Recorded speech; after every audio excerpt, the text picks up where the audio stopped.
அஸ்ஸலாமு அலைக்கும். நம்ம இன்றைக்கி என்ன பார்க்க போகிறோன்னா பீக்கங்காய் துவையல் எப்படி பண்ணலாம். பீக்கங்காய் தோலில் துவையல் பண்ண போகிறோம். இதை தோலை ஃபஸ்ட்டு நல்லா அந்த மேலே உள்ளதெல்லாம் நீக்கிட்டு லைட்டாக நல்லா வதக்கி எடுக்கணும். எண்ணெய் லைட்டாக ஊற்றி நல்லா இது வதங்கி வர அளவுக்கு வதங்கினதுக்கப்புறம் இதை எடுத்துகிட்டு என்னென்ன போட்டோன்னு பார்க்கலாம். 2 ஸ்பூன் உளுந்து, 2 ஸ்பூன் கடலைப்பருப்பு, சின்னதாக மீடியம் தேங்காய் குட்டி குட்டியாக அரிஞ்சு வச்சுருக்கேன், கொஞ்சோண்டு வெங்காயம், பூண்டு, காரத்துக்கு ஏற்ற மாதிரி காஞ்ச மிளகா சேர்த்துக்கலாம். நான் எங்களுக்கு 2 போதும். அதை வதக்கினதை எடுத்தாச்சு. இப்போ கொஞ்சமாக ஆயில் விட்டுக்கலாம். ஆயில் லைட்டாக சூடு வந்துருச்சு. கடலைப்பருப்பையும் உளுந்தையும் சேர்த்துக்கலாம். லைட்டாக பொன்னிறமாக வர வரைக்கும் வறுத்துக்கோங்க.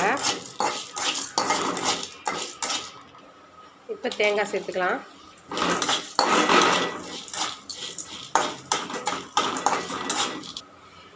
வெங்காயம் சேர்த்துக்கலாம். பூண்டு சேர்த்துக்கலாம். காஞ்ச மிளகா 2 சேர்த்து, ஒரு மீடியம் சைஸ் புளி சேர்த்துக்கலாம் கொஞ்சமாக. இது கூட கொஞ்சமாக உப்பு ஆட் பண்ணிக்கலாம். ஏற்கனவே வதக்கி வச்சுருக்க தோலையும் நம்ம சேர்த்துக்கலாம். பீக்கங்காய் தோலை இதில் சேர்த்தாச்சு. இது கூட நல்லா கொஞ்சம் நேரம் வதக்கிக்கலாம். பெருங்காயத்தூள் லைட்டாக சேர்த்துக்கலாம். இதில் அரைச்சிக்கலாம். துவையல் ரெடி. சம்பால் அரைச்சாச்சு. இதை இப்படியே தொட்டு சாப்பிட்டிங்கன்னா சம்பால் மாதிரி துவையல் மாதிரி சாப்பிட்டுக்கலாம்.